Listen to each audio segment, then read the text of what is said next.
We're down to pick one, and we're picking Victor Wembanyama in this fantasy basketball mock draft. Michael Bolton. Thanks, Josh. It's Michael Bolton here, and it's time for another episode of the Locked On Fantasy Basketball Podcast.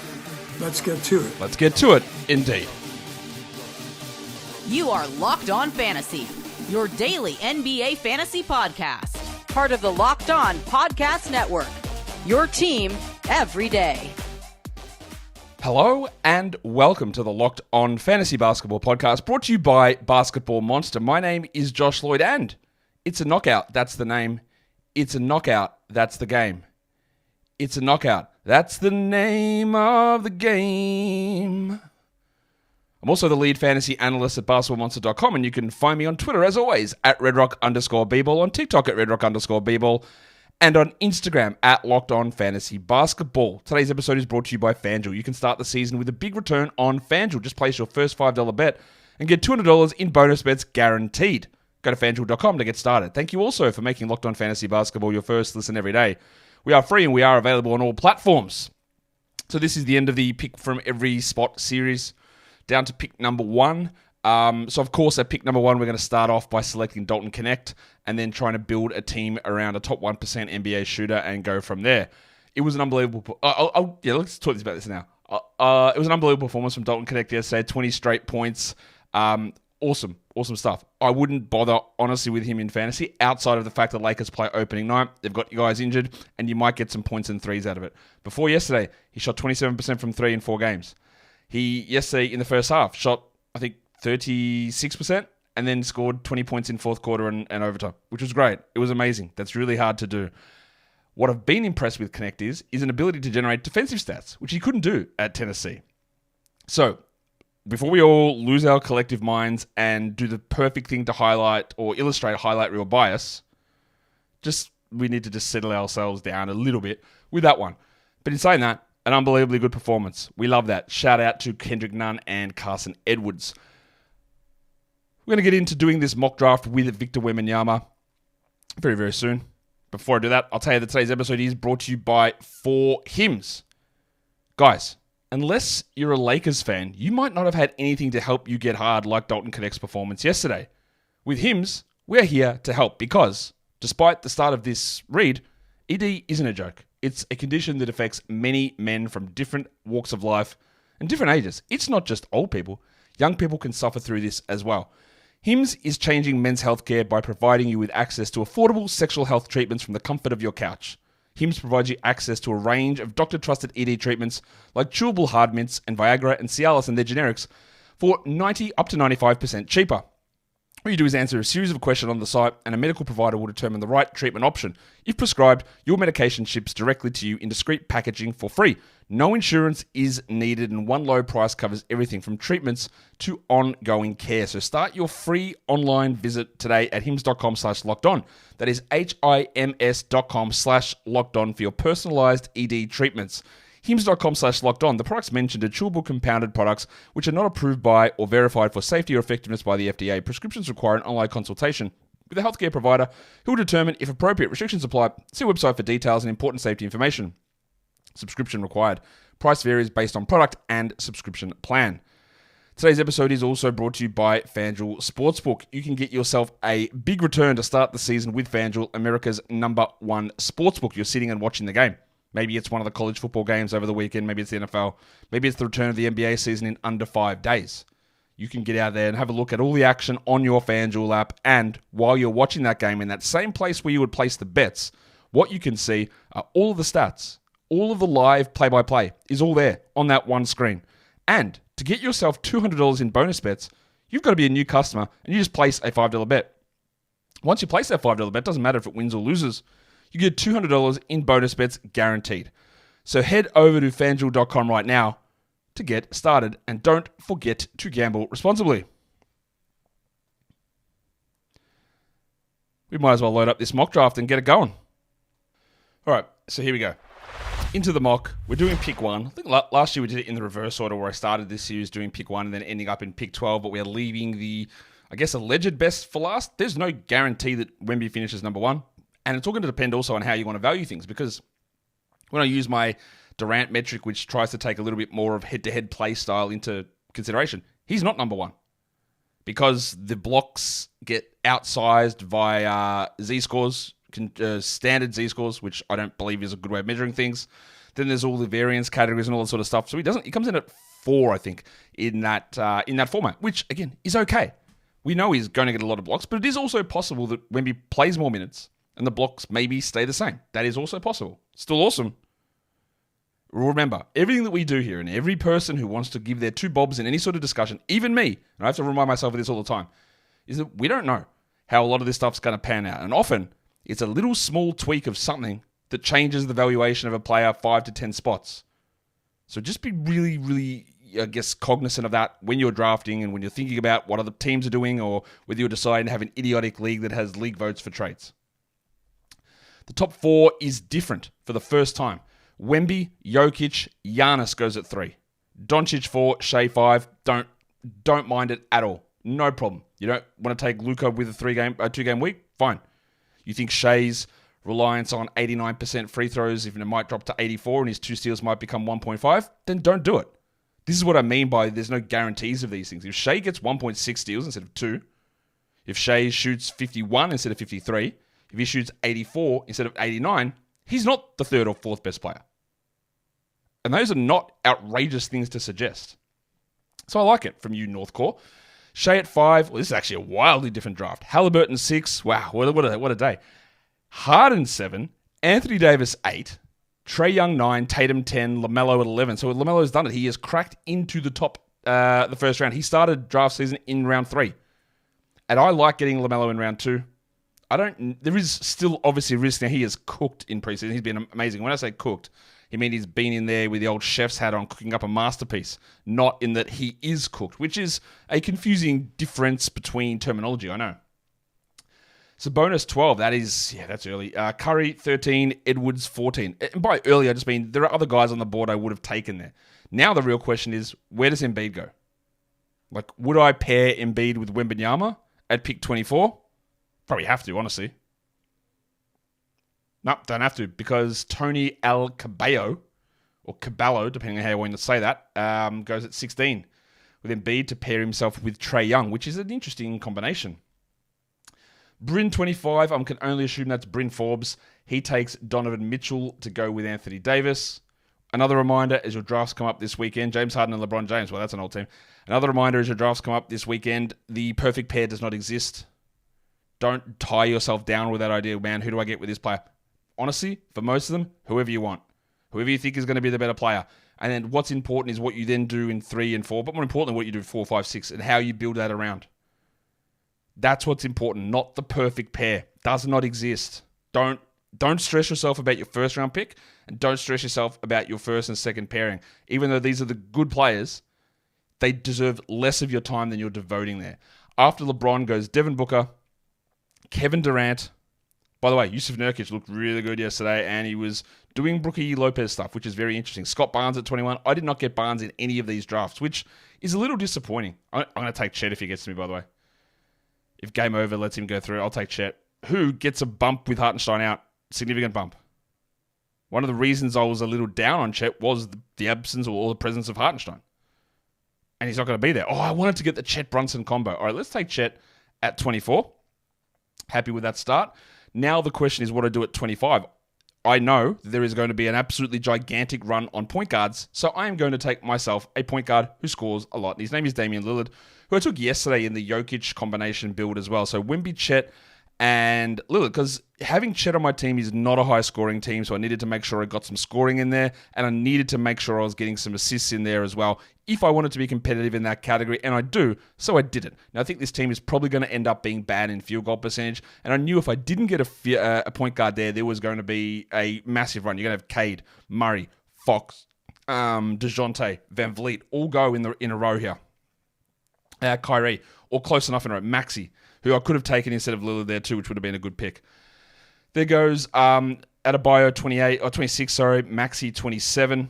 These are all really, really solid picks here. There is going to be a million of these guys go. And the next pick's going to be 48 for me, which is going to be like the Gobert territory. Now, if I got Rudy Gobert on this team, blocks would literally be it'd be overkill. I don't think I would need that. All right, so Jaren Jackson breaks up that. Jaren Jackson and Bam breaking up the point guard run. So after Maxey goes Jaren, Fox, Irving. I haven't seen Kyrie fall that far in a while. And the next thing is going to be what happens with Kawhi, because he almost slipped outside the top 100 last time. And I think that given the status of him at the moment, I'm obviously not taking him in the top 50. And to me, it's debatable for top 100. Jalen Williams, 31. Thankfully, the ankle injury is fine. And it's not severe, and he looks like he'll be okay, which is a massive, massive dub for Jalen Williams.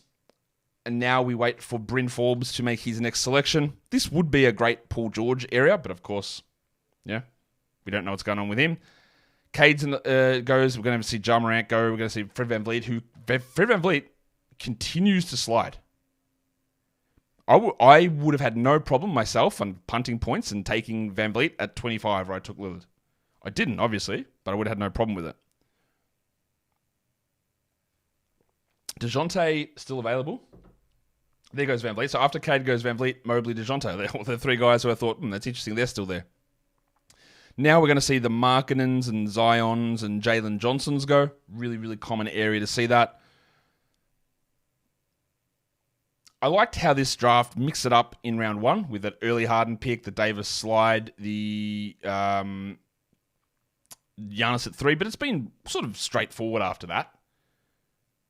Nothing majorly changing. And Paul George at 36 is, I won't say it's bold, but it could be really good value at that position. I think one of the hidden things with the Kawhi situation, right, is not only that we don't know when he's going to play, but I think his minutes are going to be limited. I thought he might be getting 33, 34 minutes a night, but just playing fewer games this season.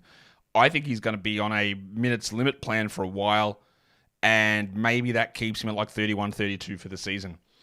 After Paul George at 37, after Paul George at 36, Bane goes at 37, and Markkanen goes at 38, which is about right now. And I saw a thread, I think it was on the Fantasy Basketball subreddit, saying, why? Larry Markkanen was 13th last season on Basketball Monster. Why is he going in round 4? I beg you, for the love of God, unless you want me to tap the sign, maybe I'll get one made, up with my commandments of fantasy behind me. If you want to reference Nightcat rankings, you've got to do the thing, man. You have to. You have to do it. Tobias Harris was 100 spots better than Julius Randle. Paolo Banchero was unrosterable. Delon Wright was better than Giannis Antetokounmpo. CJ McCollum was better than Trae Young. There's so many of them. So Larry wasn't 13th last season. And the reason that he falls is because no one thinks he's going to play in fantasy playoffs. For good reason. After Markkanen goes Jalen Johnson at 39.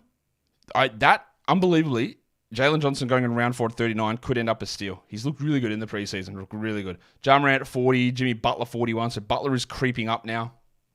And Zion at 42, who looks also amazing in the preseason. We are halfway through round 4. Jalen Tulit is an interesting name. Miles Turner. Miles Turner's in the Desmond Bane category of we just never talk about this guy, do we? There's no discussion about what he's going to do. We sort of just think he's going to do what he does, and that's okay. It's okay to do what you do. I will look for a guard, I think, with one of my next picks. I want to make sure I'm getting some assists up, so maybe, wow, Manuel quickly at 44. That changes the dynamic somewhat. Also, very encouraging to see a big game from Jamal Murray yesterday. I know it's preseason, but he was bothered by the knee, and having a good game shows that at least he's got the ability to still do that with the knee problem that was bothering him. That's what the W is. It's not that he did a big thing in preseason. Gobert at 45. All right, so things are different. My team is... I'll tell you what I don't like about drafting Chet, and maybe it's one of the reasons I've avoided him. It kills your assists, and it kills your points. And you get into a situation where how do I get enough scoring back here? That is a problem. And one I have to address. Damn it. Siakam goes and Jaylen Brown goes. So we're looking at Jaylen as one of these picks.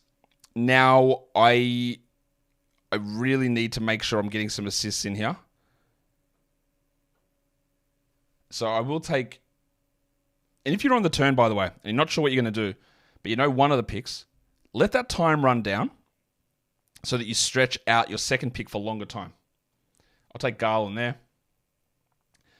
Now, The next question is, I need some scoring too, as well as assists. Who can fill that hole, giggity? I might do it. I haven't done it yet. I might take Jamal Murray there.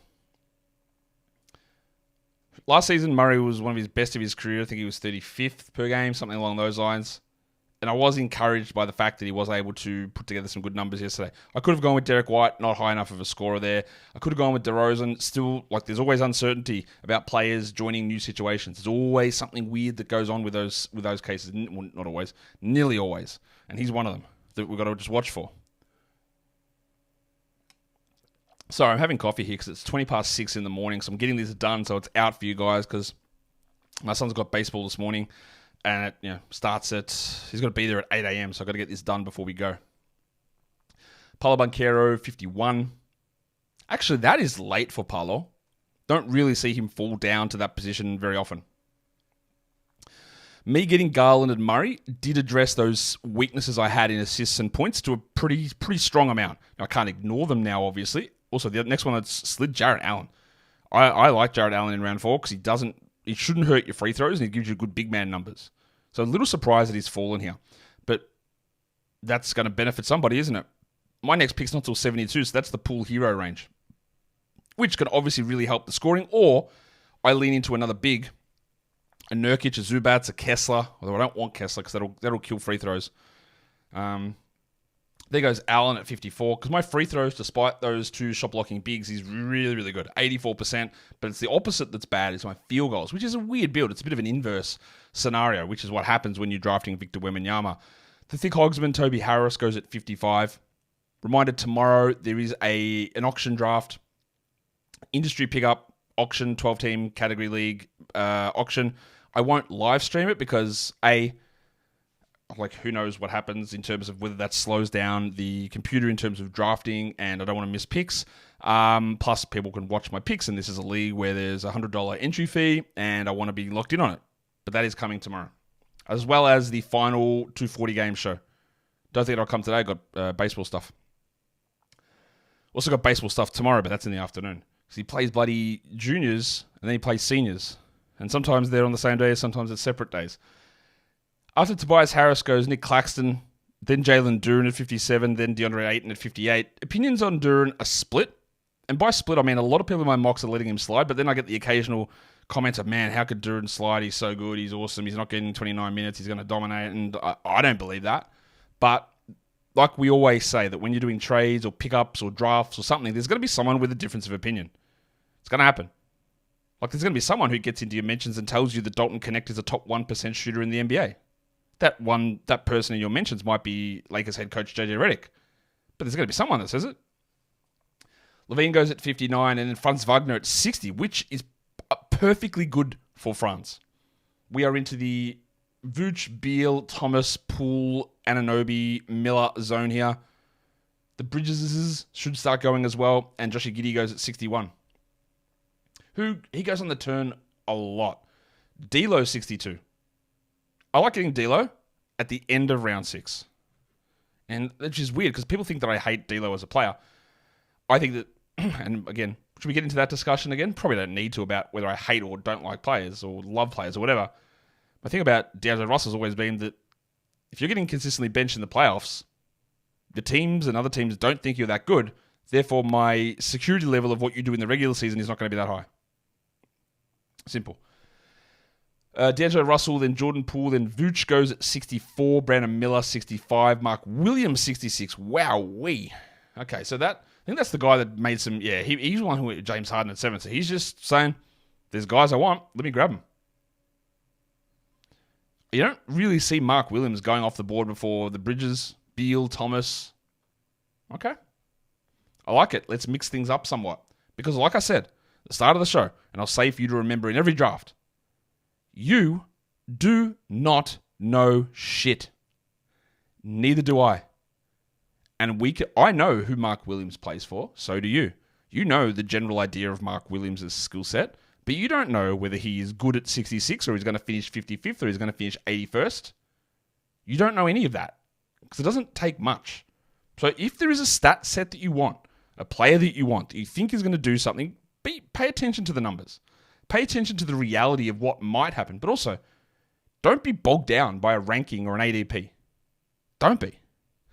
Simon's at 69. That is one of the worst picks you'll ever see. No, I'm joking. That's what I mean. Like, that's the reaction that, again, everyone will give every one of my picks. I know that. But that's the thing that doesn't, Do I like OG Anunoby at 68? No, because it does create some problems making sure you get enough scoring, but also, cool. That's good. How? Now, I don't usually like taking these guys, but both Bridges are available. So is Cam Thomas. Do I want a Bridges sandwich? I don't know which Bridges I want here. I want Cam, so I'll take Cam Thomas. Mikhail or Miles? Mikhail or Miles?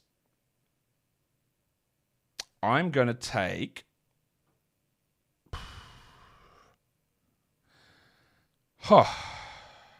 Take Miles. I was debating getting another center there, but I will do that at 96, 97 with one of the Gaffords, Lively's, Okongwu's, maybe Nurkic's. Very, very surprised to see both Bridges is there. Ingram's still available as well. We are getting into Zubac's territory. Reeves, also another one. Well, there goes Zubac's at 74. Wow, Mikhail sliding. This has been an eye-opening draft. And I hope it's opened your eyes to hit the thumbs up and the subscribe button. 75 goes Brando Ingram. That team... All right, let me throw this question out to the chat. Opening week. What is the number one team? And I say this obviously because the Pelicans are one that I want to be watching. What is the number one team where you need to be really paying attention, or you want to be paying attention to either how they play or how their rotations shake out? I think the Pelicans have to be one of those teams, I would say. Definitely up there. And the Golden State Warriors, I believe, are the two that I really want to see what's going on. Because the Warriors, too many good players. Like, I put the 240 game up for the Warriors the other day, and someone said, man, Moses Moody getting no minutes? And I went, I love Moses Moody, but how? Who are you taking away? I also, in that 10-man rotation, I don't think I even had Gary Payton getting minutes. Because how? Heald, Melton, Anderson, Wiggins, Looney all coming off the bench. That's no Payton, no Moody. Where does it fit? That is what I'm talking about with that team. And that is how they figure that out. I don't know. So Ingram goes, Mikal Bridges goes, Hero goes. Then Walker Kessler, who has risen amazingly. He's starting to get to a spot where maybe it's priced out, but I'm not certain that it is. And then Kawhi goes at 79 and Austin Reeves at 80. Did that Kawhi guy, was it? Yeah, it was. It was the guy that took injured Mark Williams and James Harden early. So he's in a bit of he took Zion as well, bit of a screw it mode. That is a team with risk for sure. But, might work. I like CJ McCollum at 95. I don't like him at 81 because, like I said in one of the shows yesterday, what does he do when Ingram, Zion, DeJounte are around? Only so many testicles that can be fondled. So there's only so many. I don't know if he's got two. I assume he does. But there's only two of them. That's all you can do. After CJ goes Sexton. And then Jacob Poeltl goes at 83. All right. The constant thing that we keep seeing again is Colin Sexton falling. Well, there he goes at 82. All right, so I want to talk about falling. You just went, and then Gaff at 84. Okay. I am 99% confident it's going to be Lively starting. 99. Doesn't mean that Gafford can't be okay there, but very confident it's going to be Lively now. Keegan Murray at 85. When you're on the turn, always give yourself extra grace because you're not getting that guy back. But I still think there's better options there. And I am souring on every Warriors player that's not Curry. So while I did think that Kuminga and his ability to get usage was going to be interesting, what if he just doesn't play enough? What if every one of these guys gets 27 or fewer minutes? That's why I like Trace Jackson Davis. I like Pajemski. I like Melton. I don't like Buddy Hield, but how? How does it all work? Drew Holiday at 87. Someone also left a comment, which I haven't responded to, but I'll respond to it now. They said, I think, Josh, the thing you're missing with the 240 game is that players get injured. So when we're talking about these names, and maybe you need to adjust this on your projections, that the minutes will go up. Yeah, I know that. And I did address that on the 240 game. Is that the 240 game is for an individual game. When we are doing season-long projections, We take into consideration games missed, which are impossible to project, that's hard, and we give it a percentage overage in terms of minutes because, again, I could project people to play 60 games and they play 30. I don't know who that's going to be, so I can't just randomly assign that to somebody, so we've got to go minutes over to get closer to normal in terms of projections. But the 240 game is when you're looking at a nightly rotation, who plays and who needs other injuries to happen to get into value. And I think that is a determining factor when you're making drafts, when you're making picks. Because you could sit here and say, Jaime Jaquez would be great because Jimmy will get hurt and this will happen. But if it doesn't, he sits at 24 minutes and he's completely useless. And it's the same with those Warriors guys. And I hope that theory makes sense. Holiday goes. Michael Porter, Brook Lopez, Okongwu, wow, in round 8, holy shit. Devin Vassell and Yusuf Nurkic. I guess my idea of getting Okongwu or Nurkic at those next picks is dead. And by dead, I mean, of course it's dead because I can't do it. I want someone to make a stupid pick so I can get someone good fall to me. Let's do it. Someone who, Luis Gomez, will you do a stupid pick? Have you actually left the draft just to annoy me? No, you're there. Rowan Barrett at 93. I wish I knew that he was healthy for opening night. I wish. Because otherwise, I like that pick. And you know me.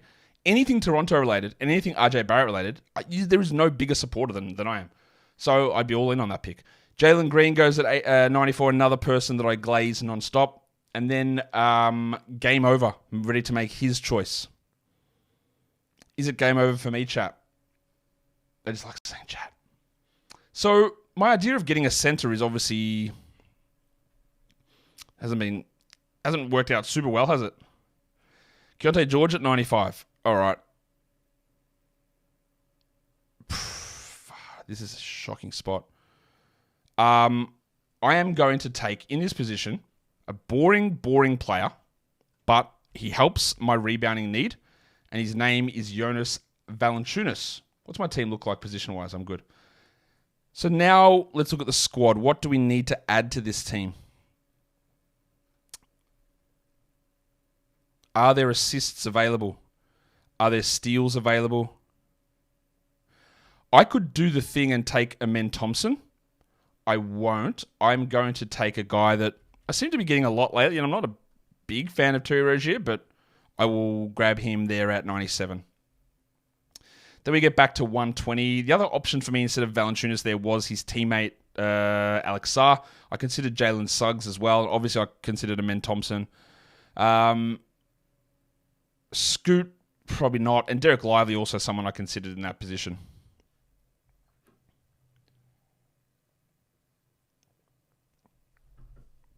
Okay. So I looked at my team, right, and I've got Victor and Chet, and I haven't had a single player projected to average over 0.7 blocks since. So I have neglected that category completely. I'm still going to win it against everybody, but you do, like, I probably need one more. Whether I get it or not, I don't know. But I'm going to be pretty good on that most times. But the problem you're also going to run into with that, like, imagine this, right, is if Wembanyama gets hurt, obviously that's not great for anything, but I will lose blocks every week if Wemby's missing. And that is the problem, sort of problem, with that idea of Wembanyama being number one based on a strict, huge value boost in one category. He's good in other categories, don't get me wrong. But that one category boost, if he is out, then you are in trouble. It's almost like the Stars and Scrubs approach to an auction draft, but for an individual category. After Rozier went Jabari Smith, Scoot Henderson, Chris Paul, Draymond Green, Herb Jones, Amen Thompson. Amen Thompson outside the top 100 have not seen that happen very often.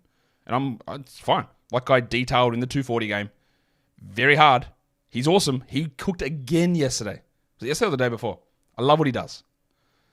If he had 30 minutes, I would take him in round... If Amen Thompson was starting and playing 31 minutes, I would take him in round 4. That is how good I think he is. But he's not, so I won't.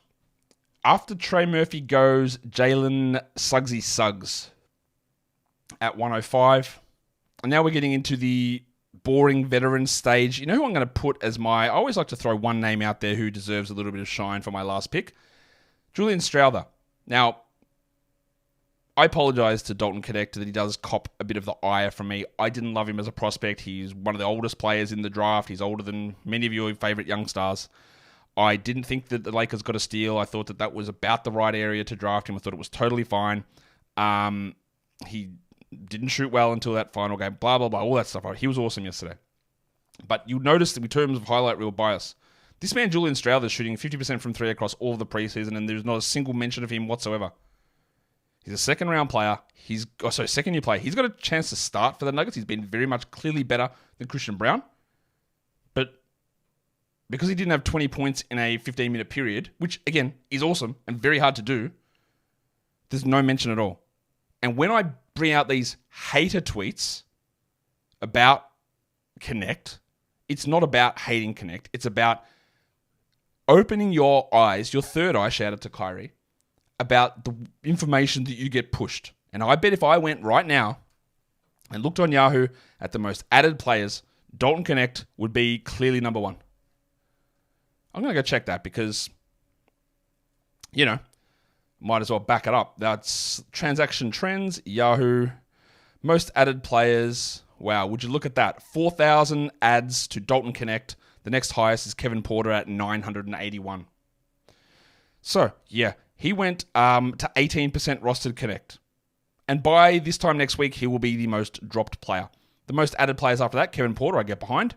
Lonzo Ball, no. Noah Clowney, sure. And then it's Dick, Strawther, Achua, and Drummond. So, yeah. Again, I think the most... Dalton Knecht's going to go in this draft, by the way. Someone will draft him for sure. The most impressive thing I think about Knecht yesterday was the fact that in every preseason game, he's got a steal. And I go, that's interesting. That's intriguing. Tyus Jones goes next, who would have been an option for me if I was looking to get my assists up, and I still sort of am. Now I've got to lock in. Hey, no Naz Reid yet. And the other one is Sohan, who'll be an option for me as well. And of course, I'm always looking at old mate Dyson Daniels here. Jaden Ivey is a favorite. I'll put DiVincenzo there. So it goes Jones, Sarr, Avdia. Oh, Sarr almost made it back to me, which doesn't usually happen. And there goes Jeremy Grant at 119. So, what do I want to do here? I will take Ivy. And I will take, now, is it DiVincenzo? Or do I take...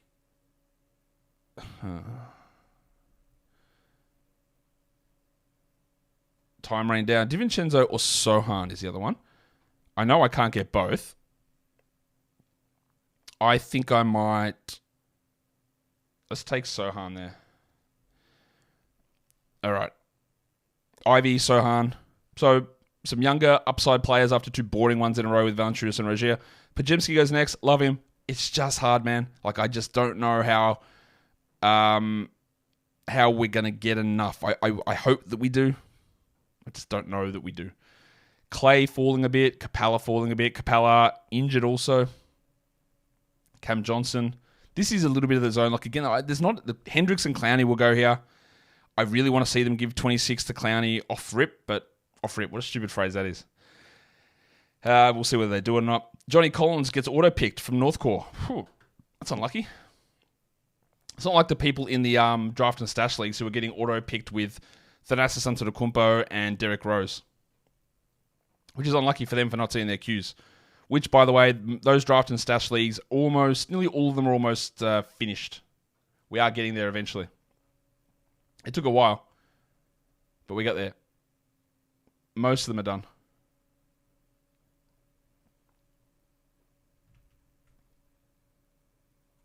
Did that just change on the screen where you could see those draft and stash? I apologize if it did. After John Collins goes DiVincenzo, Capella, Drummond, Dyson Daniels. Drummond in round 11. Look, it's fine. We know why we're doing it. And if Embiid misses the first game, like, that's great. We love that. So that's why I don't mind it. But, like, yeah, the overall stashability is tough. Klay Thompson, 128. It's about the right area for him, I'm pretty sure. I will make it my mission to take Julian Strawther with the final pick of this draft. I'm sure someone else will do it before me.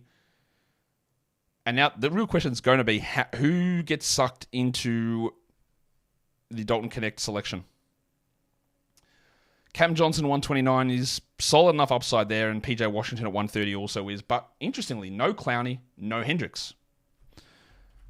Just for old time's sake, let's put them into the queue. My team, just to recap, 11 rounds in, we are Wembanyama, Chet Holmgren, Lillard, Garland, Jamal Murray, Cam Thomas, Miles Bridges, Jonas Valanciunas, Terry Rozier, Jaden Ivey, and Jeremy Sohan.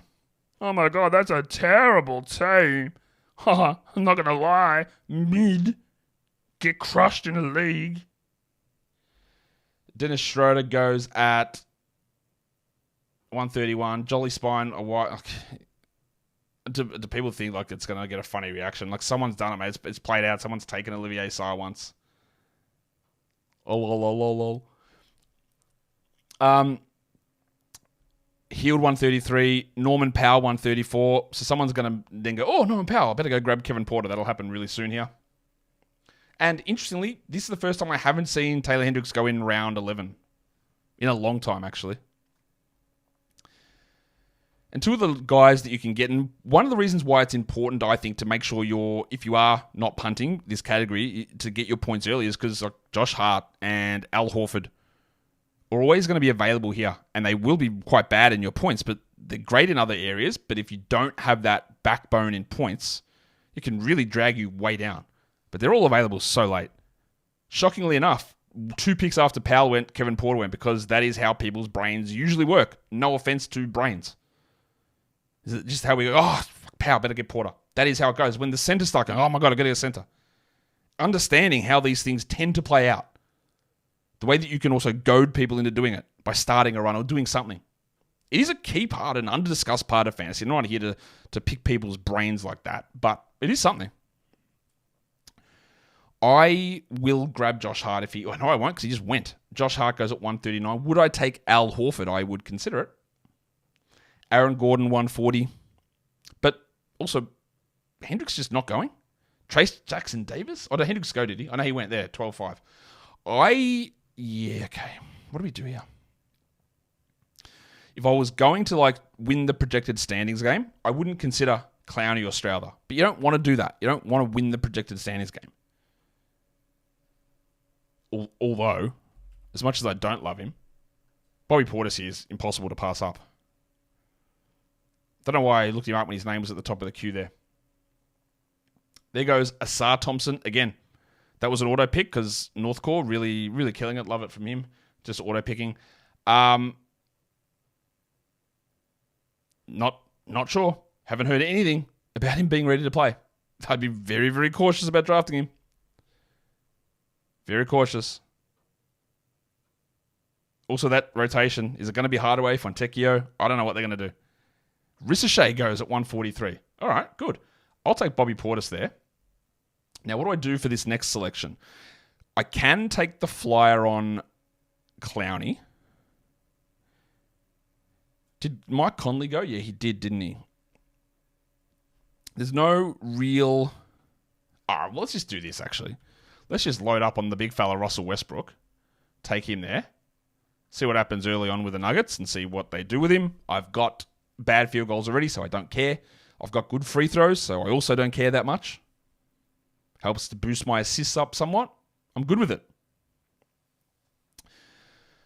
As you'll see, though, I think I probably should have addressed blocks at another position.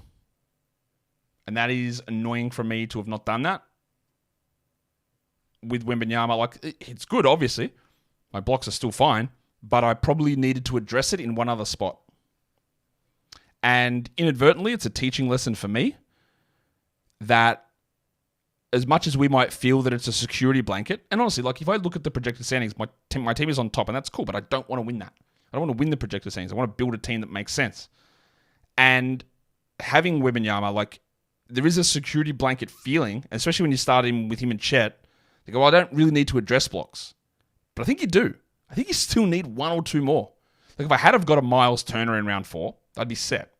If I had been able to get myself a Nurkic instead of Valanciunas, I would have been better. If I had grabbed the Derek Lively to back up Valanciunas at that 8-9 turn, pretty okay.